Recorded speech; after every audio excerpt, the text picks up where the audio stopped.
90 years ago, an Austrian artist crowned himself ever and dragged the world into catastrophe.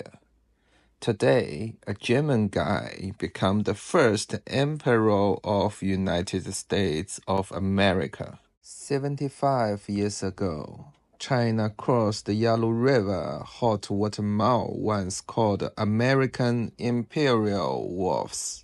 History has a habit of repeating itself, not through ideology, but through personality archetypes. Today, under second-term Trump trajectory, the world is once again confronting a figure driven not by diplomacy, values, or ideology, but by something far more primitive and far more dangerous. Most people obsess over tariffs, exchange rates, and election cycles. That's low resolution thinking.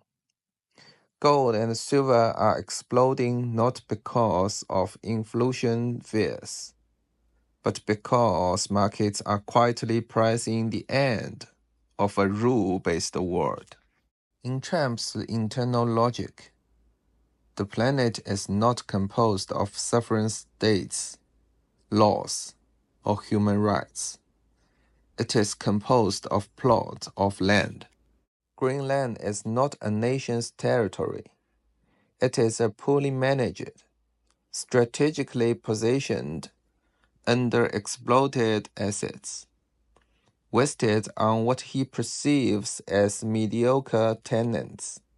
To a real estate mind, sovereignty is just bad zoning. The coldest expression of this land grab instinct isn't Greenland. It's Canada. When a country derives over 75% of its trade from a single partner and outsources its defense to that same power, sovereignty becomes a legal fiction, a laminated document called a constitution.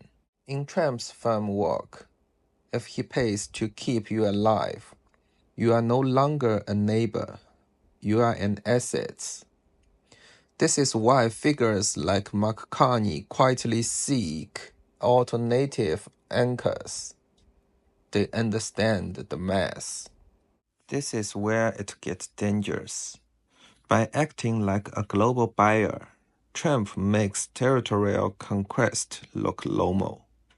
If Washington can choke its neighbors for efficiency, then Putin's war in Ukraine is no longer a crime. It's just industry standard business. This isn't an allowance.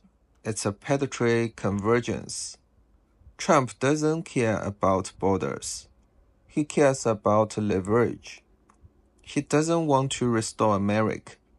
He wants to be the man who replaced the rules with Ray accusation. Same hunger, different predators. When the imperial narrative starts, maps don't change slowly. They recede violently. The Far East equation.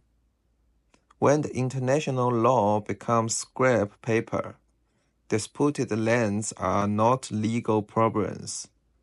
They are timing problems. Beijing doesn't need Trump's permission. It just needs his president. Europe's sunset. In Europe, the idols in the back rooms will choose survival over virtual. They are not weak. They are just rational. They know the old world is dead. In East Asia, the power is shifting at a physical level. Japan and South Korea are no longer allies. They are vanguard pawns. Audit the Japanese yen. The yen collapse isn't a cycle. It's existential. When the US stops playing by the rules, safe havens disappear. Capital doesn't wait. it fails. Audit South Korea.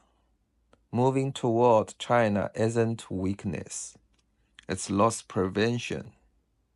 If an emperor can trade away his neighbors, he can trade away Seoul for a better deal.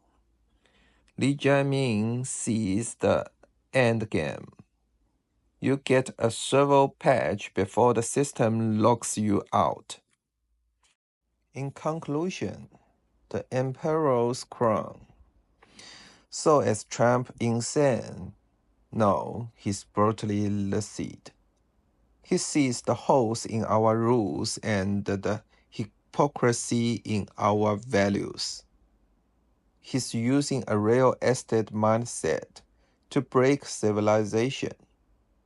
He doesn't want America. He wants the world, itemized and acquired. Capital will not stop him. Capital defends efficiency, not democracy. When human rights get too expensive, capital will be the first to knee and hand the emperor his crown. If you think this collapse is just theory, you won't even be a footnote. You will be dust.